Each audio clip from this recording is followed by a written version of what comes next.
नमस्ते विद्यार्थी मित्रांनो, मी प्राध्यापक योगेंद्र पाटील आपले सर्वांचे मनपूर्वक स्वागत करतो। विद्यार्थी मित्रांनो, या अगोदर आपण प्रकरण 2 लोकसंख्या भाग 2 या प्रकरणातील लोकसंख्येचे घटक अभ्यासत असताना वयोरचना व लिंग गुणोत्तर या लोकसंख्येच्या घटकांविषयीची माहिती अभ्यासली आहे। आज आपल्याला याच लोकसंख्येच्या घटकांमधील साक्षरता आणि शिक्षण या घटकाविषयीची माहिती अभ्यासायची आहे।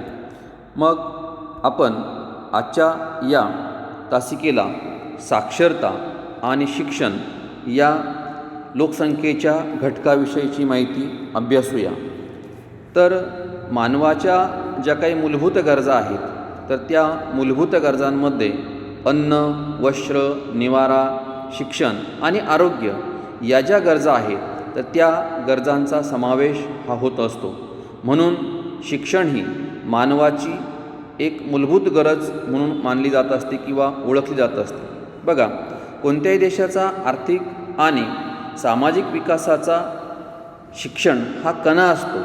म्हणून साक्षरता व शिक्षण हे लोकसंख्या रचनेतील एक महत्त्वाचे घटक आहेत। तर मग साक्षरता म्हणजे काय? तर साक्षरता ही संकल्पना देशपरत्वे वेगवेगळी असते, वेगवेगळी आहे। मात्र आपल्या भारतामध्ये साक्षरता म्हणजे काय? तर 7 वर्षावरील व्यक्ती ही साक्षरतेच्या गणनेसाठी विचारात घेतली जात असते। मग साक्षरतेचा अर्थ काय? की ज्या व्यक्तीस लिहिता अगर वाचता येते आणि गणिती क्रिया समजून करता येतात त्यास साक्षर असं संबोधलं जात असतं। मग आपल्या देशामध्ये ज्या व्यक्तीला लिहिता येतं, वाचता येतं, अगर गणिती क्रिया या समजून करता येतात, ती व्यक्ती साक्षर मानली जात असते। परंतु साक्षर व्यक्ती गणण्यासाठी किंवा साक्षरतेचं प्रमाण ठरवण्यासाठी आपल्या देशामध्ये वयवर्ष 7 पेक्षा कमी वयाच्या व्यक्तीचा साक्षरतेच्या गणनेसाठी विचार केला जात नाही। तर वयवर्ष 7 पेक्षा अधिक वयाची जी व्यक्ती आहे, तर त्या व्यक्तीचा विचार हा साक्षरतेसाठी विचारात घेतला जात असतो। नंतर लोकसंख्येतील साक्षरता प्रमाण हे देशाच्या आर्थिक व सामाजिक विकासाचं द्योतक म्हणजेच प्रतीक किंवा निर्देशक आहे। ते बघा कसं, तर देशातील लोकसंख्या जर शिक्षित जर असेल तर आर्थिक आणि सांस्कृतिक विकास जो आहे हा वेगाने होण्यास मदत होत असते। त्याचबरोबर शिक्षणामुळे नवीन विचार समजतात, त्याचबरोबर माणूस चांगल्या पद्धतीने विचार करण्यास प्रवृत्त देखील होत असतो। साक्षरतेमुळे सुसंस्कृत आणि प्रगतशील समाज जो आहे, तर या प्रगतशील समाजाची निर्मिती होते। अनिष्ट समाज रूढी परंपरा असतील व अंधश्रद्धा असतील या देखील नाहीशा होत असतात। म्हणजे शिक्षणामुळे आर्थिक त्याचबरोबर सांस्कृतिक विकास वेगाने होतो आणि शिक्षणामुळे नवनवीन विचार देखील लोकांना समजतात।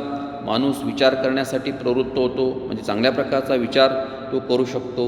नंतर सुसंस्कृत अशा प्रकारच्या समाजाची निर्मिती होते, प्रगतशील अशा प्रकारचा समाज निर्माण होतो। त्याचबरोबर समाज हा अज्ञान, अंधश्रद्धा, रूढी परंपरा यासारख्या ज्या काही गोष्टी आहेत, तर त्या गोष्टींना तो चिकटून राहत नाही। नवनवीन प्रकारचे विचार तो आत्मसात करतो, स्वीकारतो। आणि एखाद्या नवीन व्यवसायामध्ये त्याला जर काम करायचं असेल तर शिक्षण त्यासाठी आवश्यक आहे। म्हणून लोकसंख्येतील साक्षरतेचं प्रमाण हे देशाच्या आर्थिक व सामाजिक विकासाचं द्योतक, विकासाचं, उन्नतीचं, प्रगतीचं द्योतक आहे, प्रतीक आहे, त्याचबरोबर निर्देशक आहे। नंतर साक्षरता हे आर्थिक विकासाचं कारण त्याचबरोबर परिणाम दोन्हीही आहे। म्हणजे आर्थिक विकास जर घडून आणायचा असेल तर त्यासाठी कोणतं कारण महत्त्वाचं आहे? तर साक्षरता महत्त्वाची आहे। त्याचबरोबर परिणाम देखील साक्षरतेमुळेच आर्थिक विकासाचे आपल्याला पाहायला मिळतात। ते कसे? तर साक्षरता हे आर्थिक विकासाचे कारण आहे। आर्थिक विकास जर घडून आणायचा असेल तर देशात तांत्रिक शिक्षण, व्यावसायिक शिक्षण घेतलेला वर्ग जास्त असावा लागतो, की ज्या लोकांच्या माध्यमातून त्यांचा उपयोग करून देशाच्या आर्थिक उन्नतीसाठी, प्रगतीसाठी या लोकांची मदत ही होत असते। आणि साक्षरतेचं प्रमाण जर अधिक जर असेल आणि शैक्षणिक पातळी जर उच्च जर असेल किंवा जास्त जर असेल तर अशा देशामध्ये सामाजिक आणि आर्थिकदृष्ट्या विकास होत असतो किंवा अशा प्रकारचे देश हे सामाजिक आणि आर्थिकदृष्ट्या प्रगत ठरत असतात. साक्षरतेचं शेकडा प्रमाण हे त्या प्रदेशातील लोकसंख्येच्या गुणवत्तेवर प्रकाश टाकतं. म्हणजे याचाच अर्थ असा की साक्षरता हे आर्थिक विकासाचं कारण देखील आहे, त्याचबरोबर परिणाम देखील आहे. म्हणजे साक्षरता हे आर्थिक विकासाचं कारण व परिणाम दोन्हीही आहे. मग अशा या साक्षरतेच्या प्रमाणाचा संबंध कोणकोणत्या घटकांशी आहे, तर त्यामध्ये आपल्याला पहिला घटक सांगता येईल तो म्हणजे लोकांचे राहणीमान. बघा की लोकांच्या राहणीमानाचा आणि साक्षरतेच्या प्रमाणाचा काय संबंध आहे, तर अगदी जवळचा संबंध आहे. जर लोकांचं राहणीमान हे उच्च दर्जाचं जर असेल तर त्या लोकांमध्ये साक्षरतेचं प्रमाण हे जास्त असतं. मात्र जर लोकांचा राहणीमानाचा दर्जा हा निकृष्ट किंवा निम्न स्वरूपाचा जर असेल तर साक्षरतेचं प्रमाण हे कमी असतं. याचाच अर्थ असा की लोकांच्या राहणीमानाचा संबंध हा साक्षरतेच्या प्रमाणाशी आहे. म्हणजे लोकांचं राहणीमान हे जर उच्च जर असेल तर साक्षरतेचं प्रमाण हे जास्त असतं आणि लोकांचं राहणीमान हे निम्न स्वरूपाचं जर असेल तर साक्षरतेचं प्रमाण हे देखील कमी आढळून येतं. नंतर स्त्रियांचा समाजातील दर्जा. तुम्ही स्त्रियांना समाजामध्ये कशा प्रकारचा दर्जा देतात त्यावर देखील साक्षरतेचं प्रमाण हे अवलंबून असतं. म्हणजे स्त्रीवर्गातील साक्षरतेचं प्रमाण हे त्यावरती अवलंबून आहे. बघा की आपण सर्वसाधारणपणे समाजामध्ये देखील बघतो की स्त्रियांमध्ये पुरुषांपेक्षा साक्षरतेचं प्रमाण कमी आढळतं. कारण काय असेल त्याच्या पाठीमागे, तर स्त्रियांना समाजात दिला जाणारा दुय्यम दर्जा. स्त्रियांना समाजामध्ये दुय्यम अशा प्रकारचा दर्जा दिला जातो. स्त्रिया शिकून काय करणार आहेत अशा प्रकारचा समाज देखील आज आहे आणि साहजिकच त्यामुळे स्त्रियांचं साक्षरतेचं प्रमाण घटतं. त्याचबरोबर काही धर्मामध्ये देखील स्त्रियांना शिक्षण घेण्याविषयी विरोध आहे आणि साहजिकच त्याचा परिणाम काय होतो की स्त्रियांचं साक्षरतेचं प्रमाण कमी होण्यास ती मदत होत असते. म्हणजे त्यामुळे स्त्रियांचं शिक्षण घेण्याचं प्रमाण कमी होतं. आणि आणखीन एक गोष्ट आपल्याला सांगता येईल की मुलींच्या दुय्यम स्थानामुळे मुलांना शिक्षणाच्या संधी दिल्या जातात. म्हणजे एकाच घरात जर समजा भाऊ बहिणी जर असतील तर पालक देखील काय विचार करतात की मुलीला शिकवून तिचं लग्न करून द्यायचं आहे आणि तिच्यावरती इतका खर्च करण्यापेक्षा मुलाला जर शिकवलं तर हा आपला वारसा आहे किंवा हा आपला वारसदार आहे, तो आपली पुढी पिढी चालवणार आहे. म्हणून अशा प्रकारचा भेदभाव देखील केला जात असतो. साहजिकच त्यामुळे देखील स्त्रियांचं शिक्षण जे आहे हे स्त्रियांचं शिक्षण थांबतं. साक्षरतेचं प्रमाण हे देखील कमी होत असतं. त्यानंतर आपल्याला पुढचा मुद्दा सांगता येईल की उपलब्ध शैक्षणिक सुविधा. की देशामध्ये साक्षरतेचं प्रमाण जे आहे हे साक्षरतेचं प्रमाण वाढवण्यासाठी कोणत्या प्रकारच्या शैक्षणिक सुविधा उपलब्ध आहेत, कोणत्या प्रकारच्या शैक्षणिक सुविधा उपलब्ध आहेत त्यावर देखील साक्षरतेचं प्रमाण जे आहे हे साक्षरतेचं प्रमाण अवलंबून असतं. म्हणजे जर शैक्षणिक सुविधा जर उपलब्ध जर असतील तर साहजिकच साक्षरतेचं प्रमाण वाढण्यास मदत होते आणि शैक्षणिक सुविधांची जर उपलब्धता जर नसेल म्हणजे असुविधा जर असतील तर साहजिकच साक्षरतेचं प्रमाण हे कमी होताना दिसून येते. नंतर शेवटचा मुद्दा आपल्याला सांगता येईल की शासन धोरण. तर शासन धोरण देखील साक्षरतेच्या बाबतीमध्ये अनुकूल असणं गरजेचं आहे. जर प्रतिकूल जर असेल तर साक्षरतेचं प्रमाण वाढण्यास मदत होणार नाही. म्हणून शासनाने देखील शिक्षणासाठी म्हणजेच साक्षरता वाढीसाठी सतत प्रयत्न सुरू ठेवले पाहिजे आणि जर सतत प्रयत्न सुरू जर ठेवले किंवा सतत प्रयत्न जर केले तर त्याचे चांगले परिणाम हे देशामध्ये दिसून येऊ शकतात आणि साक्षरतेचं प्रमाण हे हळूहळू वाढण्यास मदत होते. बघा मित्रांनो, आपला देश स्वातंत्र्य जेव्हा आला म्हणजे जेव्हा आपल्या देशाला स्वातंत्र्य मिळालं तेव्हा साक्षरतेचं प्रमाण हे कमी होतं. परंतु आज आपण जर बघितलं 2011ची जर लोकसंख्येची आकडेवारी जर बघितली तर त्यामध्ये स्त्रियांचं देखील प्रमाण साक्षरतेचं वाढलेलं दिसून येतं आहे. त्याचबरोबर पुरुषांचं प्रमाण देखील वाढलेलं दिसून येत आहे साक्षरतेच्या बाबतीमध्ये. म्हणजे अशा रीतीने शासन हे साक्षरतेच्या बाबतीमध्ये किंवा शिक्षणाच्या बाबतीमध्ये अनुकूल आहे आणि साहजिकच त्याचा चांगला परिणाम हा लोकसंख्येमध्ये दिसून येतो आणि त्यामुळे साक्षरतेचं प्रमाण हे वाढलेलं दिसून येतं. वेगवेगळ्या प्रकारचे प्रकल्प जे आहेत शासन हे साक्षरता वाढीसाठी किंवा लोकांचा शैक्षणिक दर्जा वाढावा यासाठी प्रयत्न करत असताना त्यातून साक्षरतेचं प्रमाण हे वाढत असतं. तर अशा रीतीने साक्षरतेच्या प्रमाणाचा संबंध हा लोकांचे राहणीमान, स्त्रियांचा समाजातील दर्जा, उपलब्ध शैक्षणिक सुविधा, शासन धोरण या घटकांशी आहे. त्यानंतर याच घटकावर आधारित एक कृती आपण या ठिकाणी विचारात घेऊया आणि ती आपल्या पाठ्यपुस्तकाच्या पान क्रमांक 16 वरती आहे. सांगा पाहू, आकृती क्रमांक 2.3. आता इथं तुम्हाला प्रश्न दिला आहे की आलेखाचं वाचन करून प्रश्नांची उत्तरे द्या. तर आपल्याला पहिल्यांदा ह्या आलेखाचं वाचन करायचं आहे आणि आलेखाचं वाचन करून झाल्यानंतर त्यावर आधारित जे काही 4 प्रश्न आहेत तर त्या 4 प्रश्नांची उत्तरं आपल्या इथं द्यायची आहेत. तर आलेखाचं वाचन करत असताना आपल्याला पहिल्यांदा हा स्तंभालेख बघितल्यानंतर सांगता येईल की हा जोड स्तंभालेख आहे, परंतु हा जोड स्तंभालेख उभ्या दिशेमध्ये नसून तर तो आडव्या दिशेमध्ये आहे. म्हणजे हा आडवा जोड स्तंभालेख आहे आणि याचं शीर्षक आहे की लिंग व प्रौढ साक्षरतेचे प्रमाण प्रदेशानुसार. म्हणजे प्रदेशानुसार लिंग आणि प्रौढ साक्षरतेचं प्रमाण हे दर्शवलेलं आहे सन 2016च्या आकडेवारीनुसार.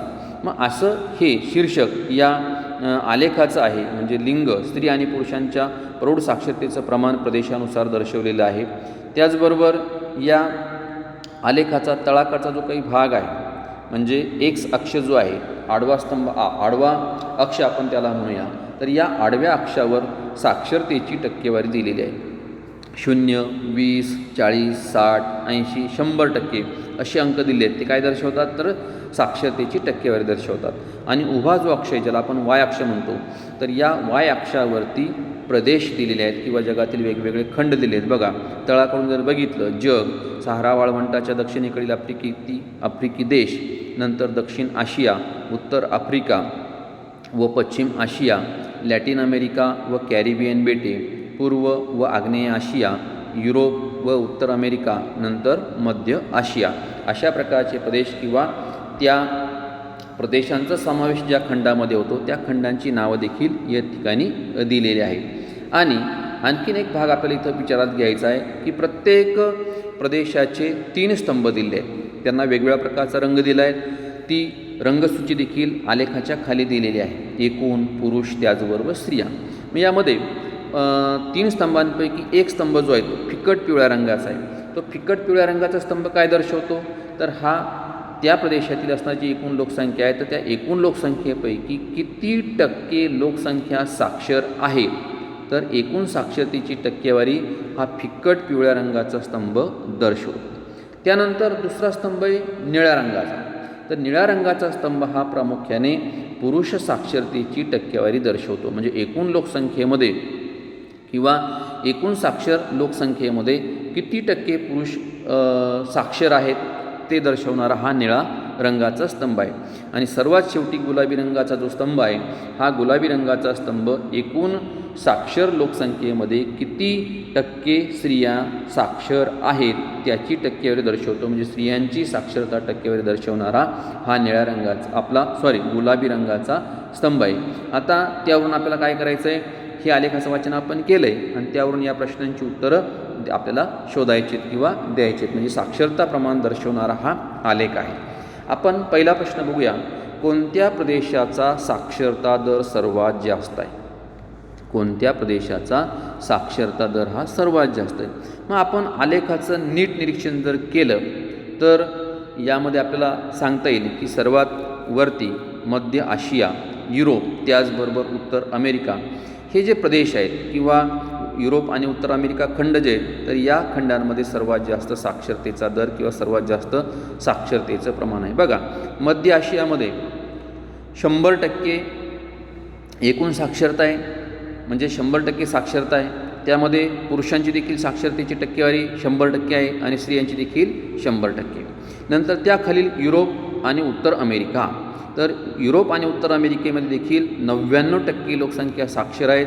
त्यामध्ये 99% पुरुष आहेत आणि 99% स्त्रिया आहेत. मात्र त्याखाली आपण जर बघितले तर त्यामध्ये असमानता किंवा फरक हा आपल्याला पाहायला मिळतो. म्हणून कोणत्या प्रदेशामध्ये साक्षरता दर सर्वात जास्त आहे, तर त्या प्रश्नाचं उत्तर सांगता येईल सर्वात जास्त साक्षरतेचा दर हा मध्य आशिया, युरोप व उत्तर अमेरिका या प्रदेशांचा आहे.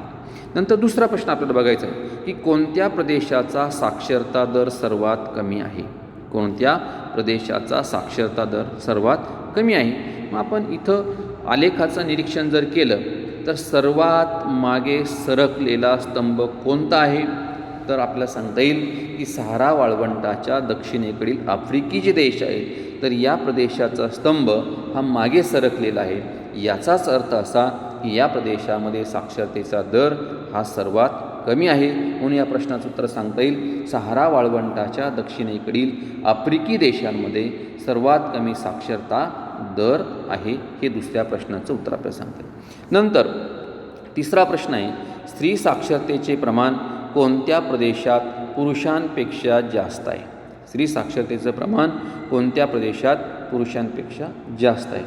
तर स्त्री साक्षरतेचं प्रमाण आपण जर बघितलं तर तुम्ही तर नीट निरीक्षण करा की निळा आणि गुलाबी रंगाचा स्तंभ, निळ्या आणि गुलाबी रंगाचा स्तंभ, तर निळ्या रंगाच्या स्तंभापेक्षा गुलाबी रंगाचा स्तंभ कुठे पुढे सरकलेला दिसतोय हे तुम्ही जर बघितलं तर हे या प्रश्नाचं उत्तर आहे.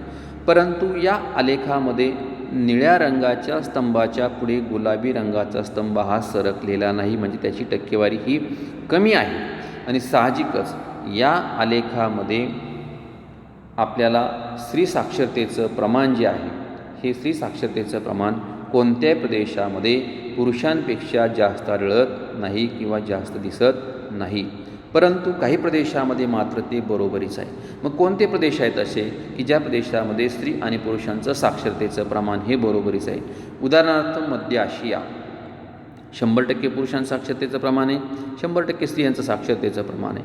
नंतर युरोप आणि उत्तर अमेरिका या दोन खंडांचा विचार करता इथं देखील 90% 99% पुरुषांचं साक्षरतेचं प्रमाण आहे. तेवढंच प्रमाण स्त्रियांचं देखील आहे. म्हणजे स्त्रियांचं साक्षरतेचं प्रमाण पुरुषांच्या बरोबरीचं आहे, परंतु पुरुषांपेक्षा अधिक नाही किंवा जास्त नाही.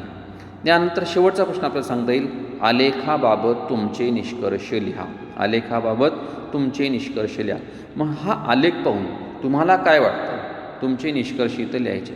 तर आपण या आलेखाचं या अगोदर वाचन केलं आहे, त्यानंतर वेगवेगळ्या प्रश्नांची उत्तर देखील शोधलेत. त्यावरून आपल्याला काही निष्कर्ष या ठिकाणी जरूर मांडता येतील. त्यामध्ये आपल्याला पहिला निष्कर्ष सांगता येईल की एकाच खंडात साक्षरतेच्या बाबतीमध्ये किंवा साक्षरतेच्या प्रमाणामध्ये फरक आढळतो. उदाहरणार्थ आपण बघूया की मध्य आशिया 100% साक्षरता आहे.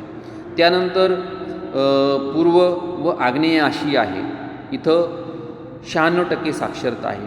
नंतर दक्षिण आशिया इथं 72% साक्षरता आहे. म्हणजे एकाच खंडाचे हे वेगवेगळे भाग आहेत आणि या वेगवेगळ्या भागांमध्ये साक्षरतेच्या बाबतीमध्ये भिन्नता आढळते, म्हणजे फरक आढळतो. हा पहिला निष्कर्ष मांडता येईल. त्यानंतर दुसरा निष्कर्ष आहे प्रगत प्रदेशात साक्षरता प्रमाण अधिक आहे. प्रगत प्रदेशामध्ये उदाहरणार्थ उत्तर अमेरिका असेल, त्याचबरोबर युरोप खंड असेल, अशा या प्रदेशामध्ये साक्षरतेचं प्रमाण हे सर्वाधिक आहे, म्हणजे जास्त 99% एकूण लोकसंख्येपैकी. मात्र याच्या उलटा मुद्दा आपण जर बघितला, विरोधी मुद्दा जर बघितला, तर अप्रगत जे प्रदेश आहेत किंवा विकसनशील जे प्रदेश आहेत तर या विकसनशील प्रदेशामध्ये साक्षरतेचं प्रमाण हे कमी आहे. उदाहरणार्थ अप्रगत सहारा वाळवंटाच्या दक्षिणेकडील आफ्रिकी देश असतील, त्याचबरोबर दक्षिण आशियाई देश असतील, अशा या देशांमध्ये साक्षरतेच्या बाबतीमध्ये भिन्नताही पाहायला मिळते किंवा ते प्रमाण आपल्याला कमी दिसून येत आहे. नंतर विकसनशील प्रदेशांच्या बाबतीमध्ये देखील सांगता येईल की लॅटिन अमेरिका म्हणजे दक्षिण अमेरिका असेल, त्याचबरोबर आशिया खंडातील देश असतील, तर या देशांमध्ये देखील साक्षरतेचं प्रमाण हे कमी अधिक आपल्याला पाहायला मिळतं. आणि शेवटचा एक मुद्दा सांगता येईल की स्त्री पुरुष साक्षरता प्रमाणात भिन्नता आढळते. बघा, बऱ्याच प्रदेशांच्या दरम्यान जे स्तंभ आहेत हे स्तंभ जे आहेत तर त्या स्तंभांची लांबी जी आहे ही लांबी आपल्याला कमी जास्त दिसून येते आहे. याचाच अर्थ काय होतो की गुलाबी रंगाचा स्तंभ आणि निळ्या रंगाचा स्तंभ या दोघांची तुलना आपण जर इथं जर केली तर त्याच्या आधारे आपल्याला हे मत या ठिकाणी मांडता येईल किंवा निष्कर्ष हा मांडता येईल की स्त्री पुरुष साक्षरता प्रमाणामध्ये देखील भिन्नता आढळते. तर अशा रीतीने साक्षरता आणि शिक्षण या घटकाविषयीची माहिती आज आपण अभ्यासलेली आहे. त्यानंतरच्या तासिकेला आपण लोकसंख्येच्या घटकामधील व्यावसायिक रचना, त्याचबरोबर लोकसंख्येची ग्रामीण आणि शहरी रचना जी आहे तर याविषयीची माहिती ही आपण उद्याच्या तासिकेला आपण विचारात घेऊया. या ठिकाणी आपण थांबू. थँक्यू. धन्यवाद.